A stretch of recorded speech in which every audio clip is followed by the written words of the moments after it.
Perempuan dalam balutan pendidikan. Kartini, bagi kami seorang pelopor nan berseri. Di jiwa kami masih terasa suci. Tak sekalipun mengenal kata berhenti.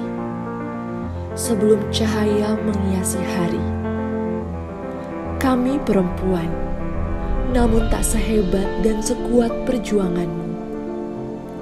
Tanpa gentir tak tersingkir, tanpa lelah tak mau kalah.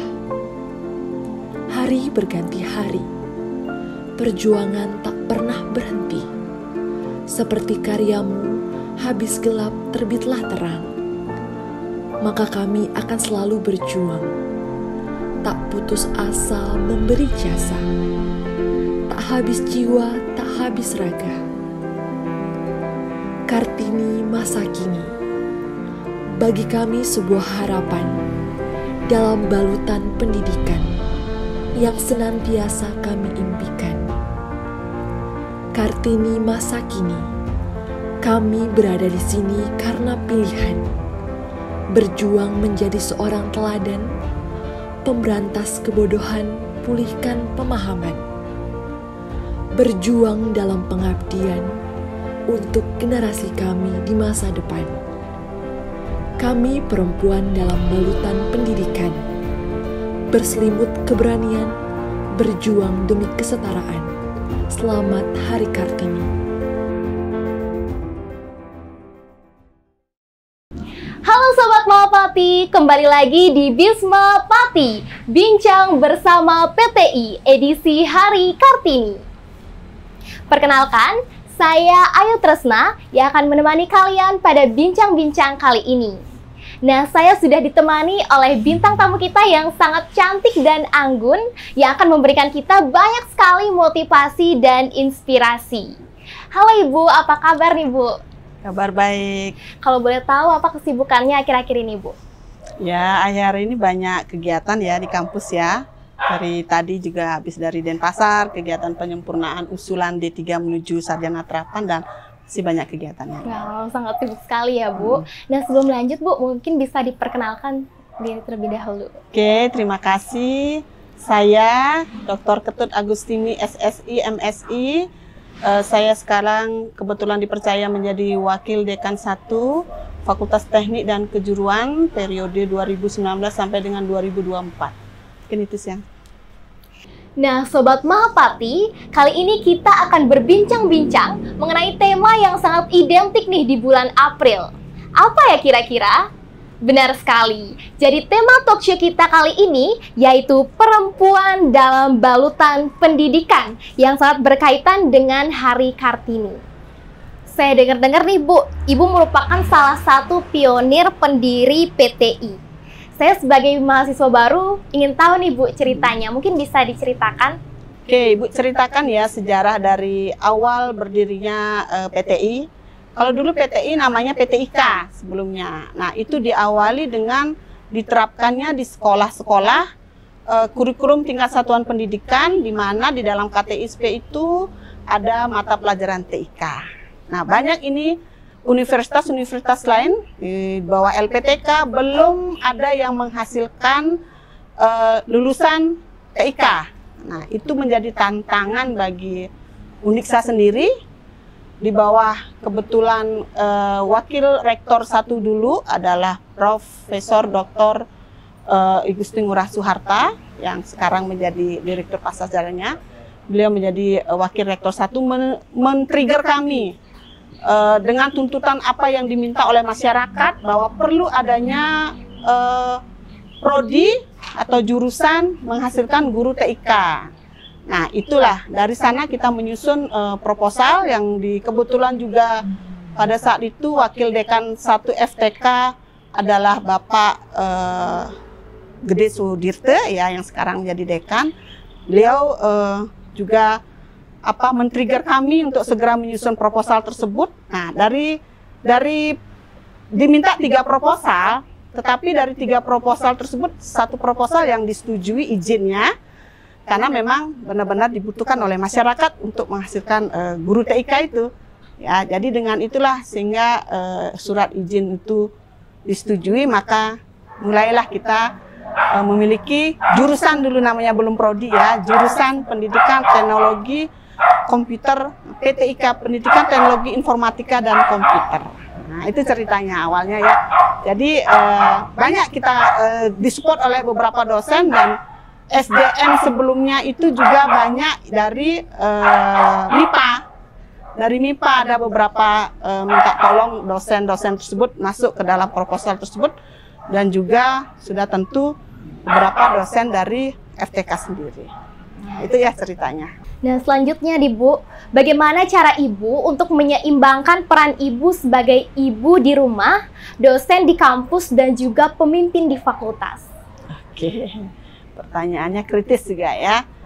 Oke, kalau Ibu sendiri menjalani semuanya ini menggunakan skala prioritas, memang ya, dan mencoba menyeimbangkan semuanya. Jadi memang benar pertanyaannya itu ya, bagaimana kita membagi waktu kita sebagai seorang ibu di rumah, kemudian membagi waktu juga di kampus, serta juga untuk pribadi kita sendiri. Kalau Ibu di fakultas sendiri, karena Ibu sekarang kebetulan dipercaya menjadi Wakil Dekan 1 itu, ya Ibu pakai skala prioritas, jadi yang mana yang urgent perlu diselesaikan, itu yang Ibu utamakan dulu. Jadi misalkan kayak sekarang, karena banyak sekali kegiatan yang berlangsung sekarang di fakultas ya, atau di kampus juga ya, banyak seperti misalkan usulan diploma 3. Nah, ini udah urusan dengan struktural Ibu nih, Wakil Dekan 1 nih, bagaimana nih. Nah, itu karena kebetulan saat ini itu yang perlu diselesaikan, itu dulu diutamakan. Kemudian nanti ya diikuti dengan tugas Ibu sendiri sebagai pribadi, sebagai seorang dosen, bagaimana kan banyak juga tuntutannya ya. Iya. Harus Tridharma perguruan tinggi harus lengkap juga, mengajar, meneliti, mengabdi, itu harus dipenuhi. Kemudian kalau sampai di rumah, udah hilangkan semua peran itu. Ibu benar-benar di sini ya sebagai seorang ibu, antar anak kemana diperlukan. Anak-anak kadang-kadang kan anak-anak perlu refreshing juga, healing kemana gitu, perlu diantar gitu ya. Nah, itu fokus sudah kalau sudah dengan anak-anak ininya ya, perhatian kita. Tetapi kalau sudah larinya ke kampus, ya udah benar-benar fokus kita. Jadi itu Ibu mencoba supaya seimbang semuanya gitu ya. Jadi Ibu punya manajemen waktu yang sangat baik ya, Bu. Syukur sampai saat ini berjalan dengan baik ya. Nah Bu, menurut Ibu penting nggak personal branding untuk dosen? Oke, kalau personal branding itu kita bisa katakan bagaimana daya tarik yang kita miliki bisa dilihat oleh orang sekitar, atau bisa juga kita katakan sebagai contoh, misalkan pada saat kita ingin melamar pekerjaan gitu ya. Nah, di sana kita akan menuliskan bagaimana kurikulum vitae kita. Nah, kita harus bisa menunjukkan di dalam kurikulum vitae kita itu nilai-nilai yang telah kita miliki, sehingga si penilai atau si pewawancara itu bisa melihat bahwa oh, ini personal brandingnya bagus, lihat dari track record kita, track record apa yang sudah kita miliki. Nah, dari sana kita bisa memberikan nilai positif yang kita miliki terhadap pewawancara tersebut, sehingga tujuan kita bisa terwujud. Nah, itu salah satu contoh dari personal. Masih banyak sekali contoh-contoh personal branding yang bisa kita munculkan ya. Oke, terima kasih. Nah, jadi menurut Ibu personal branding itu harus dimiliki oleh semua orang ya, karena itu akan memberikan karakter positif yang ada pada dirinya untuk menunjukkan nilai lebih kepada orang lain, seperti itu. Nah, saya lihat nih Bu, di karakter Ibu itu bisa memberikan sentuhan kenyamanan nih Bu ya, saat bertemu dengan Ibu, berbincang dengan Ibu, dan ini berkaitan nih dengan pertanyaan kita selanjutnya. Bagaimana Ibu bisa memberikan sentuhan Ibu terhadap pendidikan saat ini? Oke, ya benar nyambung ya dari pertanyaannya. Ibu berusaha kalau mengkaitkan dengan pendidikan Ibu yang larinya nanti ke mahasiswa ya. Ibu berusaha jika bertemu dengan mahasiswa pada saat misalkan dia bimbingan, buat dulu dia nyaman. Tadi dibilangkan nyaman. Kenyamanan itu nanti memunculkan ide-ide kreatif. Jadi kalau mahasiswa ketemu sama dosennya aja takut, jadi udah hilang semuanya nih, kosong nih semuanya gitu ya. Jadi kenyamanan dulu yang utama. Nah kemudian setelah kenyamanan, akhirnya mahasiswa akan bisa muncul ide dan mau terbuka bercerita dengan kita apa permasalahannya, kemudian kendala-kendala apa yang dihadapi pada saat utamanya misalkan penelitian gitu ya, sering kendala-kendala itu banyak terjadi pada saat. Nah itu kita buat ajak cerita dulu mahasiswanya, kemudian dia menceritakan secara terbuka permasalahannya, kemudian dari sana kita diskusi, akhirnya muncul ide-ide solusinya seperti apa. Jadi itu cara Ibu memberikan kenyamanan atau membalut dunia pendidikan dari sisi keibuannya gitu ya, begitu caranya. Kemudian di samping itu juga selalu mendampingi, jadi komunikasi ya. Jadi yang pertama itu tadi kenyamanan ya, kalau sudah nyaman mudah berkomunikasi sehingga memunculkan ide-ide kreatif untuk bersama-sama mencari solusi. Begitu sih yang ibu lakukan selama ini ya, dan syukur banyak bimbingan Ibu juga bisa menyelesaikan skripsi, baik itu ya skripsi, tesis, kebetulan juga dipercaya di disertasi gitu ya. Jadi ya anggap mahasiswa itu seperti teman sendiri ya. Jadi koleha sendiri bercerita apa, dan Ibu akan mendapatkan hal yang positif juga dari mereka. Jadi dari mereka misalkan berita, oh berarti seperti ini yang mereka alami, berarti Ibu juga dapat masukan ya, seperti gitu. Sehingga dari sanalah bisa membantu mereka.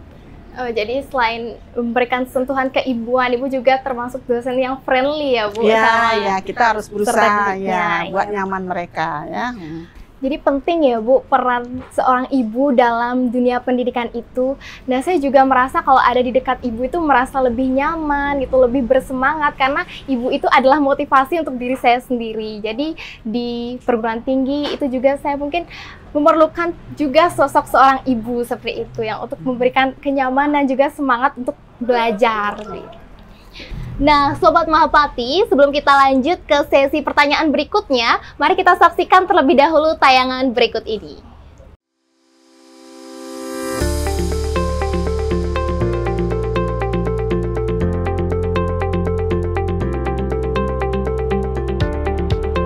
Halo Sobat Mahapati, kembali lagi dalam acara BIS Mahapati edisi Kartini. Jadi pada hari ini kita bakal tanya-tanya tentang bagaimana sih pendapat mahasiswa PTI tentang dosen wanita di PTI.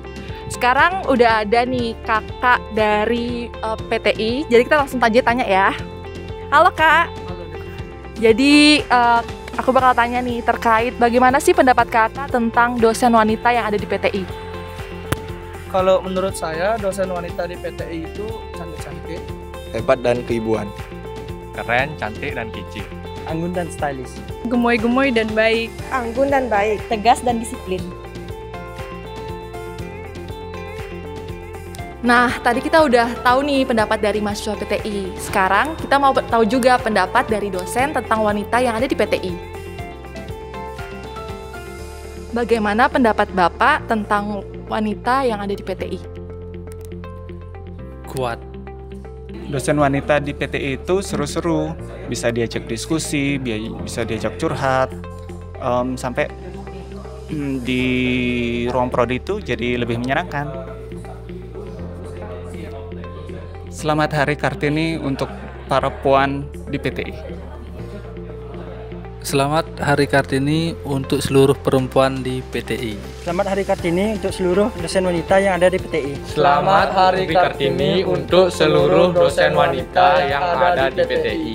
Selamat Hari Kartini untuk seluruh dosen wanita di PTI. Selamat Hari Kartini untuk seluruh dosen wanita yang ada di program studi PTI. Selamat Hari Kartini kepada dosen-dosen wanita di Pendidikan Teknik Informatika. PTI, be fabulous in harmony. Selamat Hari Kartini kepada dosen-dosen wanita yang ada di Prodi Pendidikan Teknik Informatika Uniksa. PTI, be fabulous in harmony. Demikian testimoni mengenai wanita yang ada di PTI. Sampai bertemu di Wisma Pati edisi berikutnya. Dadah!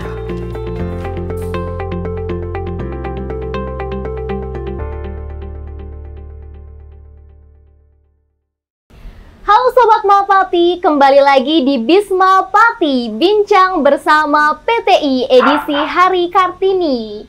Nah, tadi kita sudah berbincang-bincang nih dengan bintang tamu kita yang sangat luar biasa. Nah, saat ini kita akan lanjut Bu ke pertanyaan selanjutnya. Nah, Bu, ada yang bilang nih ya, katanya kalau cowok itu lebih menggunakan logikanya dalam berpikir, sedangkan cewek akan lebih menggunakan perasaannya. Apakah Ibu setuju dengan hal tersebut?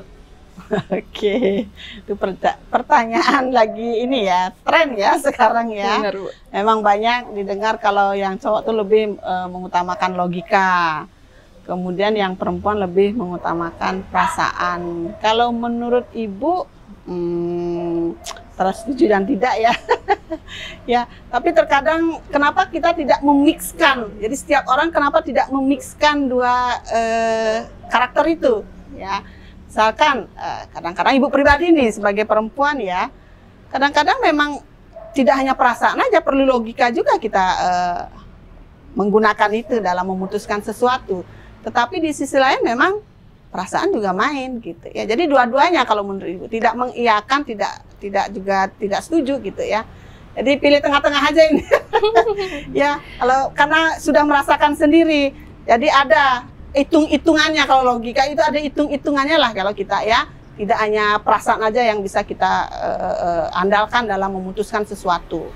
Dan ya Ibu harapkan juga generasi semuanya nih, terutama yang muda-muda ini, coba dimixkan, jangan hanya memilih yang cowok pakai logika aja, tidak membuang perasaan. Begitu coba di-combine sekarang ya.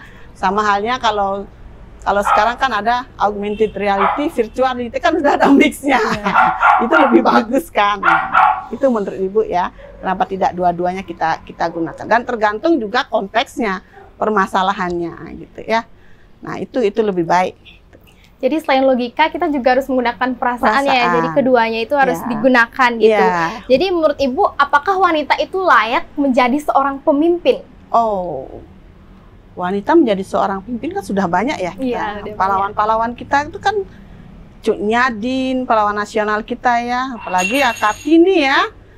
Nah, itu sudah benar-benar menginspirasi di zaman dulu. Apalagi di zaman sekarang sudah banyak muncul pemimpin-pemimpin wanita. Jadi kenapa tidak? Dan yakin untuk kedepannya memang dunia ini kan akan dipegang oleh wanita, begitu menurut Ibu ya. Karena memang dari sisi ini juga banyak sekali peran wanita untuk ini ya, untuk keberhasilan dunia ya.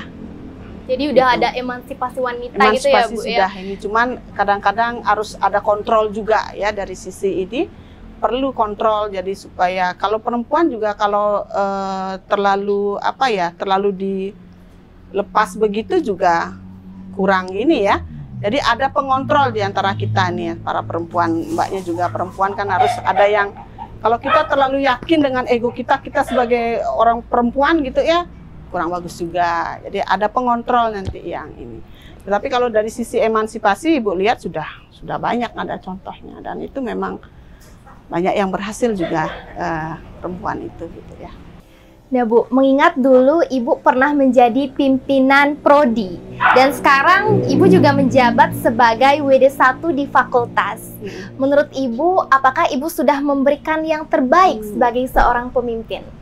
Oke, pertanyaannya ini ya, susah dijawab sebenarnya ya. Sudah memberikan yang terbaik, itu pertanyaannya.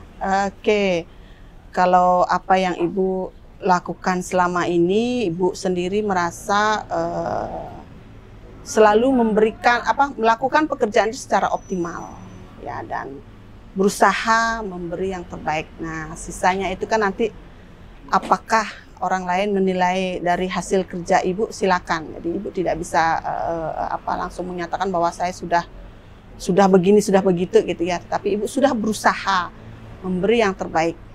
Apapun itu, jadi setiap pekerjaan yang dilimpahkan ke kita, Ibu sendiri berusaha melakukan secara all out, secara optimal. Apakah dari sana dinilai apakah sudah terbaik atau belum, biarkan pemirsa yang menilai ya. Yang penting nanti hasil yang akan, jadi ceritanya kan usaha tidak akan mengkhianati hasil. Nah, itu yang Ibu tanamkan dalam diri Ibu. Jadi apapun dipercaya, karena selama ini Ibu kalau lihat dari perjalanan karir Ibu, memang dulu dari awal sebenarnya Ibu dari menjadi PNS di tahun 2000 itu sudah tidak terasa Ibu ternyata sepanjang karir Ibu ini menjabat terus ini ceritanya.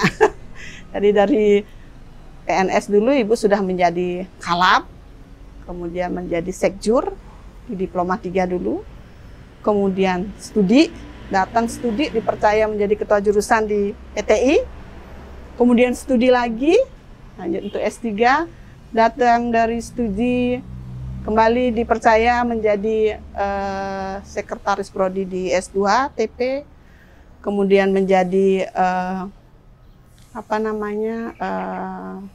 sekretaris Pusat Jaminan Mutu yang ikut menjadi saksi juga mengantarkan Uniksa memperoleh akreditasi A. Itu satu kebanggaan bagi Ibu, dan akhirnya Ibu ditempatkan di sini. Jadi sepanjang itu Ibu lakukan apapun yang dipercaya oleh pimpinan, melakukan dengan sebaik-baiknya. Jadi dengan benar-benar all out menjalankan semua pekerjaan yang nah, mudah-mudahan ini sepanjang ini seterusnya Ibu bisa memberikan yang terbaik. Sisanya biar teman-teman di kampus yang menilai apakah itu sudah maksimal atau belum. Jadi terbaik atau tidaknya itu tergantung orang lain yang menilainya ya Bu. Penting kita sudah optimal dan maksimal mengerahkan semua kemampuan kita untuk melakukan pekerjaan itu. Baik Ibu, terima kasih Bu. Jadi semua pertanyaan sudah terjawab ya Bu. Nah, sebelum kita mengakhiri kegiatan ini Bu, kami ada challenge nih untuk Ibu. Namanya 30 Second Challenge. Jadi kami ada 2 pilihan yang tersedia dan Ibu harus memilih salah satu pilihan tersebut dengan spontan dan cepat. Gimana Bu, udah siap? Oke, siap. Oke, langsung saja ya. Lembut kasar. Lembut. Forward backward. Forward. Mengatur diatur. Mengatur. Offline online. Offline. Feedback refleksi. Refleksi. Ngopi ngeteh. Ngopi. Membimbing menguji. Membimbing. Mengasihi menyayangi. Mengasihi. Kritis analitis. Kritis. Nadiem Makarim Wardiman Joyonegoro. Nadiem Makarim. Ungu hijau. Ungu. Wah, sudah habis Bu. Iya, tepuk tangan nih. Nah Bu, sebelum ditutup, mungkin bisa diberikan pesan kepada kaum perempuan, khususnya perempuan yang ada di lingkungan PTI. Oke, terima kasih. Kepada para perempuan PTI, selamat Hari Kartini. Mari kita lakukan yang terbaik dan berkarya bersama memajukan pendidikan teknik informatika pada khususnya dan Fakultas Teknik Kejuruan pada umumnya serta Uniksa. Terima kasih. Jadilah perempuan hebat. Nah Bu, kami dari Mahapati, mahasiswa program studi pendidikan teknik informatika mengucapkan selamat Hari Kartini untuk Ibu dan juga untuk perempuan hebat di luar sana. Sebagai ucapan selamat bisa diterima bunganya Ibu. Baik, terima kasih. PTI, be fabulous in harmony. Demikian Bisma Pati edisi Hari Kartini dengan bintang tamu kita yaitu Dr. Ketut Agustini. Sampai jumpa di Bisma Pati edisi selanjutnya. PTI, Be Fabulous in Harmony. Sampai jumpa.